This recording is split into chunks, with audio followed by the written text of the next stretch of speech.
शुरू करें।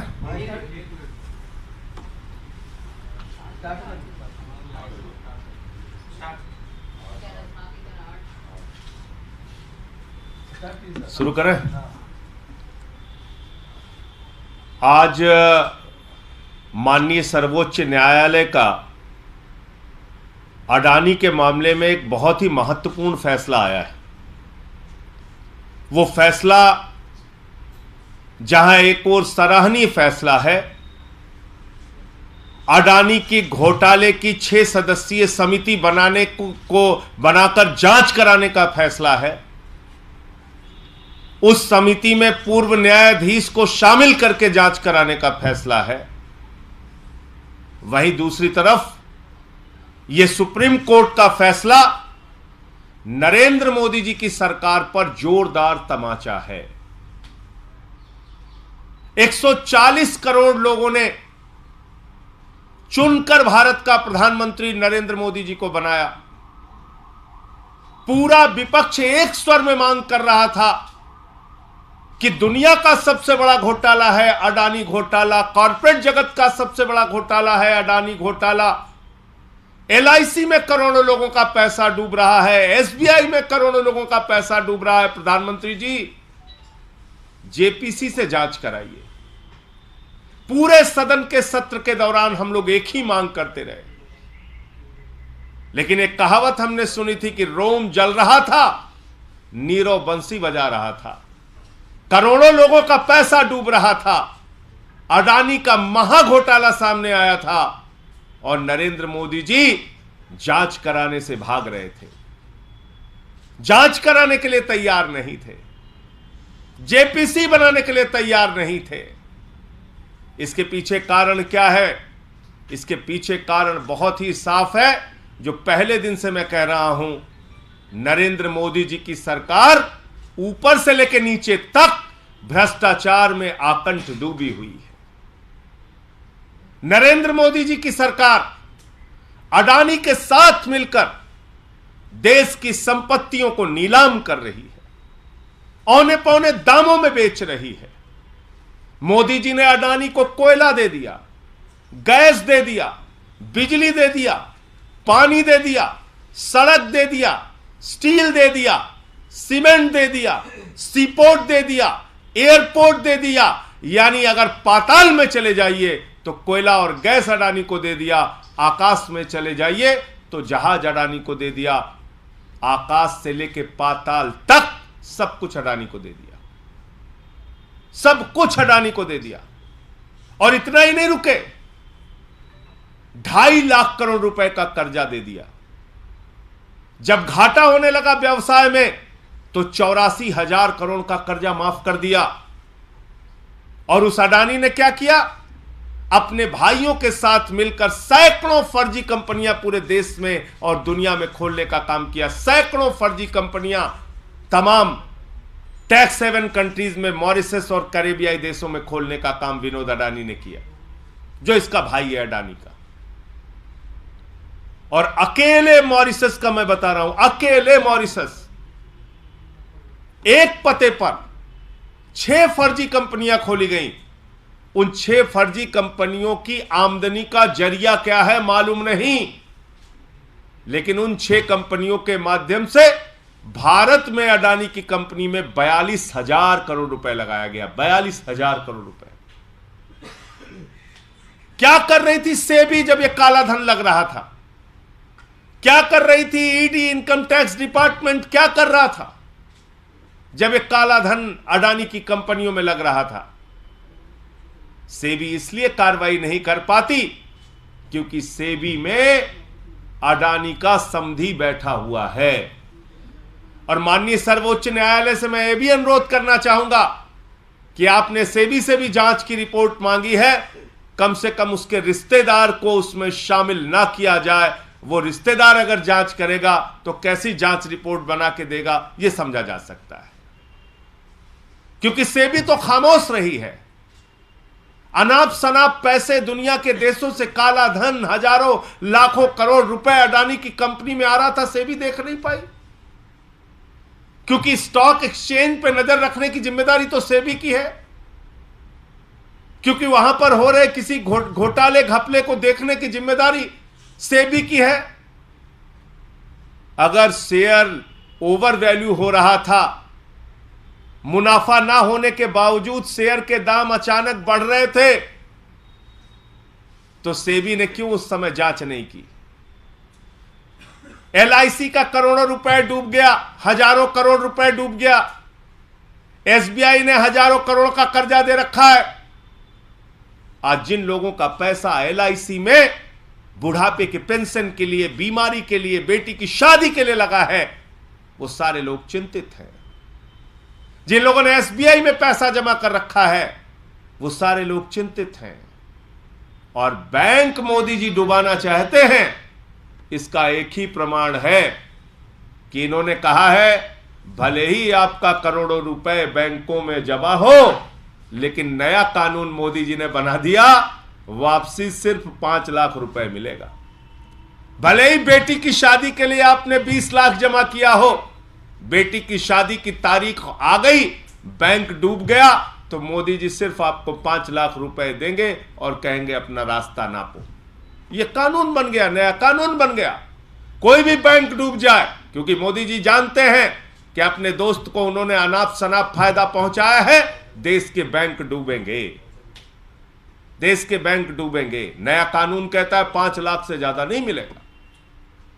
तो इसलिए यह जो फैसला है, यह भारत की सरकार के ऊपर एक जोरदार तमाचा है। और जांच एजेंसियों का दुरुपयोग विपक्ष के लोगों का गर्दन दबाने के लिए तो करते हो मोदी जी, अपने दोस्त अडानी को बचाने के लिए उन सारी जांच एजेंसियों को काल कोठरी में बंद कर देते हो, उस पर कार्रवाई नहीं करते हो। यह भी पूरे देश ने देखा। हमारी जेपीसी की मांग, सदन में आवाज उठाना या सदन की प्रक्रिया में आवाज उठाने का मौका न मिलने पर सदन पे नारे लगाना और बाधित करना 100% सही था। यह बात आज सुप्रीम कोर्ट के फैसले से साबित हो गई। और मैं फिर से कहना चाहता हूं, यह कॉरपोरेट जगत का और दुनिया का सबसे बड़ा घोटाला हुआ है, जो प्रधानमंत्री नरेंद्र मोदी जी के संरक्षण में उनके मित्र अडानी ने किया है। इसकी जांच की परतें खुलनी चाहिए। और जेपीसी की जो हमारी मांग है, क्योंकि सदन सर्वोच्च है, पार्लियामेंट सर्वोच्च है, जेपीसी की जो हमारी मांग है, उस जेपीसी के माध्यम से जांच होगी तो बहुत सारे और सच और तथ्य सामने आने में मदद मिलेगी। पहली बात तो यह अडानी को लेकर मामला था। दूसरा, एक और महत्वपूर्ण और ऐतिहासिक फैसला सुप्रीम कोर्ट ने दिया है, जो स्वागत योग्य फैसला है, जो इतिहास के पन्नों में दर्ज किया जाएगा सर्वोच्च न्यायालय के नाम से। वो है चुनाव आयोग के गठन की प्रक्रिया को निर्धारित करने का फैसला। अब प्रधानमंत्री जी, विपक्ष के नेता और मुख्य न्यायाधीश तय करेंगे चुनाव आयोग में कौन बैठेगा। आप बताइए, चुनाव आयोग तब तक इंतजार करता है जब तक प्रधानमंत्री जी की रैलियां ना हो जाएं, योजनाओं की घोषणाएं ना हो जाएं। चुनाव आयोग तब तक इंतजार करता है जब तक गृह मंत्री जी की रैलियां और सभाएं ना हो जाएं। और यह सब कुछ देखकर चुनाव की तारीखों का ऐलान करते हैं। यानी कहीं ना कहीं चुनाव आयोग की निष्पक्षता पर लंबे समय से आवाज उठ रही थी।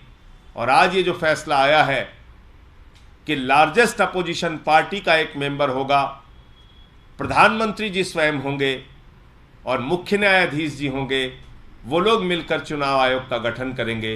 ये एक अच्छा बेहतरीन फैसला है और इससे चुनाव आयोग की निष्पक्षता को कायम रखने में, भारत के लोकतंत्र को मजबूत करने में, भारत के संविधान को मजबूत करने में मदद मिलेगी। आपके कोई प्रश्न हो? आपने जेपीसी की मांग को लेकर बोला, तो क्या इसमें से संतुष्ट आप लोग नहीं है? जेपीसी की मांग को लेकर सदन के अगले सत्र में जो 13 तारीख से शुरू हो रहा है उसमें भी आवाज उठाते रहेंगे? देखिए, जेपीसी की मांग जो है वो पार्लियामेंट की मांग है, पार्लियामेंट के सदस्यों की मांग है। जेपीसी की मांग से सुप्रीम कोर्ट की जांच में कोई अंतर नहीं आएगा। जेपीसी तो पार्लियामेंट की होती है, भाई एक ही चीज, एक ही घोटाले की जांच सीबीआई भी करता है, ईडी भी करता है। ये तो मोदी जी ने सिखाया है। तो इतना बड़ा महाघोटाला हुआ है, सुप्रीम कोर्ट भी जांच करे और जेपीसी भी जांच करे। अरे अब तो शर्म करके जेपीसी बना दो, अब क्या दिक्कत है भाई? अब तो शर्म करके जेपीसी बना दो, अब तो सुप्रीम कोर्ट ने भी कह दिया। तो ऐसा नहीं है कि जेपीसी बनाने का या जेपीसी के गठन करने की कोई प्रक्रिया इस फैसले से बाधित होगी, कतई बाधित नहीं होगी। आज प्रधानमंत्री जी चाहे जेपीसी बना सकते हैं। ये जो नई कमेटी बनाई गई है, क्या इसके बाद विपक्ष के तमाम जो सवाल थे सीईसी को लेके और इलेक्शन कमीशन को के रोल को लेके वो खत्म हो जाएंगे, या फिर सीबीआई डायरेक्टर का भी अपॉइंटमेंट इसी तरह की कमेटी से होता है, वहां भी आपके सवाल बरकरार रहते हैं? देखिए ऐसा है कि जो सरकारी नियंत्रण था, यानी सरकार जिसको चाहती थी बिठाल देती थी चुनाव आयोग में, कम से कम इस फैसले से वो बात खत्म होगी। अब इसमें विपक्ष भी शामिल हो गया और मुख्य न्यायपालिका भी शामिल हो गई, मुख्य न्यायाधीश भी शामिल हो गए। तो कहीं ना कहीं जो एक सरकारी नियंत्रण था चुनाव आयोग के गठन में, वो खत्म होगा इससे। विपक्षी एकता की मांग फिर से उठी है। बीते दिन चेन्नई में तमाम विपक्षी दलों के जुटे थे और मल्लिकार्जुन खड़गे ने वहां से एक तरह से अपील की कि सभी विपक्षी दलों को एक साथ आना चाहिए। डीएमके का उन्होंने उदाहरण दिया कि जब भी डीएमके साथ में चुनाव लड़ा कांग्रेस के, वहां पे कांग्रेस पार्टी की सरकार बनी।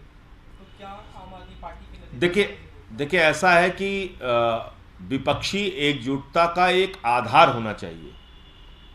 इस बात को हमारे नेता अरविंद केजरीवाल जी ने स्पष्ट तौर पे कहा। जब उद्धव ठाकरे जी से भी मुलाकात हुई तब भी मीडिया के सामने आके कहा कि विपक्ष इस देश के लोगों को महंगाई से निजात कैसे देगा, बेरोजगारी से निजात कैसे देगा, महिलाओं की सुरक्षा कैसे सुदृढ़ हो पाएगी, एक खाका क्या है विपक्ष के सामने इस देश को देने का, भारत को दुनिया का नंबर 1 देश बनाने का, पहले वो तय होना आवश्यक है। और बाकी इस समय जो चुनौतियां हैं, जिस तरह से जांच एजेंसियों का दुरुपयोग हो रहा है, महंगाई बढ़ रही है, बेरोजगारी बढ़ रही है, किसानों को उनके फसल का दाम नहीं मिल रहा है, गैस का सिलेंडर जिस हफ्ते मन होता है, जिस महीने मन होता है बढ़ा देते हैं, तो ये सारे प्रश्न हैं। आप बताइए, फ्री सिलेंडर देने की बात कही थी अमित शाह जी ने उत्तर प्रदेश के चुनाव में, अभी ठीक होली के पहले उन्होंने तोहफा दे दिया, 50 रुपए घरेलू सिलेंडर महंगा हो गया, 350 रुपए कमर्शियल सिलेंडर महंगा हो गया। तो इन लोगों की बातों और वादों का जो भरोसा टूटा है, एक तरफ वो मुद्दे हैं और दूसरी तरफ हमारे सामने क्या सपना है इस देश के लोगों के लिए, वो एक सपना, वो एक व्यू, वो एक विजन तैयार होना चाहिए और तब हम लोग विपक्षी एकता की बात करें, ऐसा अरविंद केजरीवाल जी का और पार्टी का मानना है। संजय जी, G20 देशों के विदेश मंत्री आए हैं, चीन के भी आए हुए हैं, कांग्रेस विरोध कर रही है, आम आदमी पार्टी व्यापार और रिश्ता खत्म करने की कई बार मांग कर चुकी है चीन से। इस दौरे को, इस पूरे समिट को किस तरीके से देख रहे हैं चीन के? देखिए ऐसा है कि दोहरा रवैया मोदी जी की सरकार का और भारतीय जनता पार्टी का चीन को लेकर रहता है। कभी तो इनके चेले निकल पड़ते हैं मैदान में, सामान का बहिष्कार करो, ये दुकान तोड़ेंगे, वो दुकान तोड़ेंगे। अरे भाई, कोई चीनी सामान बेच रहा है, वो तो पैसा देके ला रहा है, तुमने खोला है मार्केट, वो तो भारतीय है बेचारा, उसने बैंक से लोन उठाए हैं दुकान खोलने के लिए, तो भाजपा के गुंडे उसकी दुकान तो तोड़ने पहुंच जाते हैं। लेकिन उनके जो नेता हैं आदरणीय प्रधानमंत्री नरेंद्र मोदी जी, वो चीन के प्रधानमंत्री को झूले पे घुमाते हैं, झूला झुलाते हैं, आओ झूला झुलाते हैं तुमको। तो ये दोहरा चरित्र नहीं होना चाहिए। वो लोग हमारे जवानों की शहादत के लिए जिम्मेदार हैं, हमारी सीमाओं पर घुसपैठ करते हैं, उनके साथ हमारी सेना मुठभेड़ करती है, अपने जान हथेली पर रख के सीमा की सुरक्षा करती है। आप एक बार भी भारत की सीमाओं की सुरक्षा का विषय उनके सामने नहीं उठाएंगे और खाली उनको झूला झुलाएंगे, और आपके चेले जो है भाजपा के, वो चीनी सामानों का विरोध करने की नौटंकी करेंगे, तो ये बात तो ठीक नहीं है, ये बात ठीक नहीं है। तो इसलिए एक स्पष्टता के साथ अपना मत चीन के मुद्दे पर भारत की सरकार को रखना चाहिए।